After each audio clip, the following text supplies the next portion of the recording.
Hai, Assalamualaikum. Hai Kifi. Salam. Sihat I hari ni?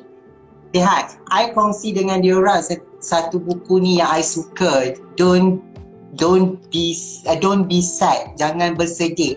Kerana I suka kandungan-kandungan dalam buku ini. Sangat best. Dia ada macam-macam sebenarnya yang you boleh ambil daripada sini. Kata-kata yang sangat indah, sangat memberi motivasi. So, Rasanya Kifi kalau macam dalam keadaan kita sekarang ni kan, macam benda-benda macam tu dia macam makanan jiwa kita, perlu kan? Sebenarnya betul. sebab kita dalam keadaan sekarang yang yelah dengan PKP, pandemik ni, so kita perlukan jiwa kita sentiasa tenang. Ya, so untuk lebih tenang, untuk lebih berbahagia hari ini kita bawakan Datuk Nurul.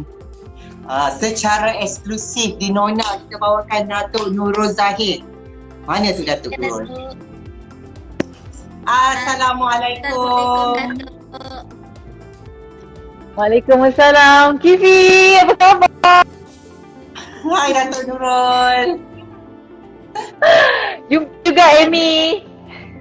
Ya, lama. Hey, Kifi. Saya ada banyak sejarah dengan Kifi. Alhamdulillah Masya sihat. Lama tak Alhamdulillah sihat, Masya Allah. Lama sungguh saya tak jumpa Datuk Nurul. Ya Allah ya Tuanku. Dan Kali terakhir saya jumpa masa bersama arwah Nana, Datin Nana. Kita shoot sama-sama. kita buat cover. Kita buat cover majalah Nona. Yeah, it was like 2 years back. Yes, 2 years back. Okay, Before the Datuk. pandemic. Yes, before the pandemic. So, first of all, kita nak ucapkan selamat Hari Perwira hari ini. Perwira? Oh, saya patut pakai baju tentera. Ya ke hari perwira? Saya dengar di radio pagi tadi hari ini merupakan Hari Perwira dan kita patutnya bersyukur dan berterima kasih kepada all perwira kita, all frontliner kita yang juga merupakan perwira kita sekarang. Wah, Alhamdulillah. Selamat Hari Perwira semua kepada perwira-perwira yang sedang menyaksikan dan menonton IG Live Majalah Nona. Dan saya rasa Datuk Nurul juga merupakan salah seorang perwira. Sebab you aktif dalam apa nama? Watania. Ya. Atas Watania. So mungkin Datuk Nurul boleh bagi ucapan sedikit kepada mereka watania-watania Malaysia kita ni. Okey, kepada perwira-perwira negara yang didendang, yang tak didendang, saya rasa semua sekarang ni memainkan peranan sebagai perwira negara. Yang didendang dan yang tak didendang. Okey, yang nampak pakai uniform, yang tak nampak pakai uniform pun kita boleh anggap mereka adalah perwira yang tidak didendang. So, okey, secara peribadi saya ingin mengucapkan selamat Hari Perwira kepada semua perwira-perwira negara yang berjuang selama hampir lebih kurang 2 tahun untuk kita bersama-sama menghadapi COVID-19 di negara kita. Dan saya harap kita tidak perlu mengalah dan kita teruskan usaha kita untuk menjaga dan membantu antara satu sama lain. InsyaAllah, insyaAllah, insyaAllah. Jangan patah semangat. Kami sangat memerlukan anda semua perwira-perwira negara. Terima kasih atas sumbangan kalian. Thank you so much. Semoga Allah membalas jasa budi baik. Okey. Amin. Untuk hari ni, tajuk ni Datuk Nurul sendiri yang pilih. Kita buat apa yang Allah suka, betul? Betul, sama macam Masya opening. Allah. Sama macam opening Kifi tadi kan, kita baca buku Jangan Bersedih. So, buku-buku motivasi yang banyak mendekatkan kita dengan Allah. Jadi kan, the more we dekatkan diri, jiwa kita rasa penuh, betul tak Kifi? Kita tak rasa kosong. Dan saya pun mengikuti pengalaman Kifi pergi haji, Masya Allah. Saya rasa macam, wow, amazing, Alhamdulillah kan. So, yeah, I admire you like we admire each other. Ya, Masya Allah. So, I rasa Amy mungkin boleh mulakan dengan sepersoalan yang mungkin ingin ditanyakan pada Datuk Nurul. Ni bukan Amy Mastura kan? Bukan Nabi Muhammad je. Okey Datuk, boleh kita mulakan macam mana Datuk boleh menjadi seorang orang kata jiwa tu mengekalkan jiwa prihatin dalam jiwa Datuk tu. Macam mana terdetiknya untuk membantu orang-orang yang susah, orang yang memerlukan. Sejak bila Datuk terpanggil untuk melakukan itulah aktiviti tu, sukarela? Okey, sebenarnya saya mendapat pendedahan benda-benda macam ni seawal saya kecil lagi. Masa saya sekolah lagi kot, tadika.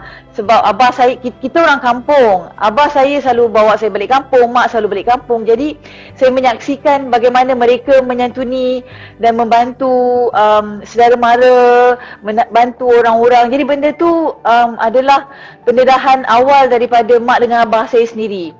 Sebab saya tengok the more you lepas kita dewasa dan kita buka kita punya fikiran, rupanya lagi banyak you tolong orang, Allah lagi permudahkan you punya urusan. Macam tu. Jadi sebenarnya saya termotivasi dan benda ni saya bukannya baru sebab saya mendapat pendedahan macam saya cakap tadi seawal saya kecil. Saya tengok abah saya balik kampung, tolong orang kampung. Sebab dia dah start daripada awal. Jadi masa dulu kita tak tahu apa-apa, kita just ikut-ikut je kan.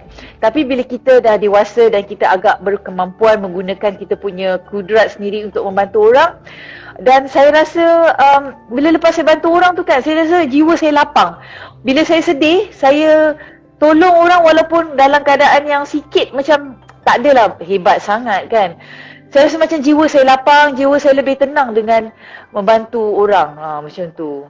Rasa apa yang rasa ketat kat dada tu rasa macam release lah. Macam kita tahu yang banyak orang lebih susah daripada kita. Maksudnya bukan kesusahan dari segi keuangan. Kadang-kadang kita duduk bantu orang jadi listener pun kita rasa kita boleh cakap dengan diri kita, kita ni tak adalah teruk sangat masalah kita, orang lain masalah lagi teruk. Macam tu. Kita macam kita tolong orang, kita boleh baiki diri kita juga. Okey, Datuk Nurul. Baru ni saya ada melihat di social media Datuk Nurul post bagaimana Datuk Nurul melakukan sesuatu yang insya-Allah memang Allah suka sangat, dan kita digalakkan untuk melakukan perkara-perkara membantu insan-insan lain. Dan yang mengagumi saya bila saya melihat Datuk Nurul sendiri bawa kereta tanpa memikirkan perkara-perkara lain, bawa kereta, bawa mereka yang positif untuk mendapatkan bantuan dan pertolongan tu, semua saya amat kagum. Boleh Datuk Nurul ceritakan bagaimana benda tu boleh happen to you, yang tik pada dalam hati you untuk terdetik untuk membantu mereka ini, Datuk? Okey, gerak hati ni semua datang daripada Allah. Maksudnya keberanian ni semua datang daripada Allah. Dan berbekalkan sedikit pengetahuan. Saya pun sebelum saya buat macam tu, saya tanya kawan-kawan saya yang doktor pakar, apa risiko yang saya akan dapat bila saya bawa pesakit positif COVID dan sebagainya. Apa yang saya perlu buat, langkah-langkah keselamatan untuk diri saya sendiri. Jadinya saya gather all the information tu untuk saya lebih berani membantu pesakit COVID tersebut. Okay?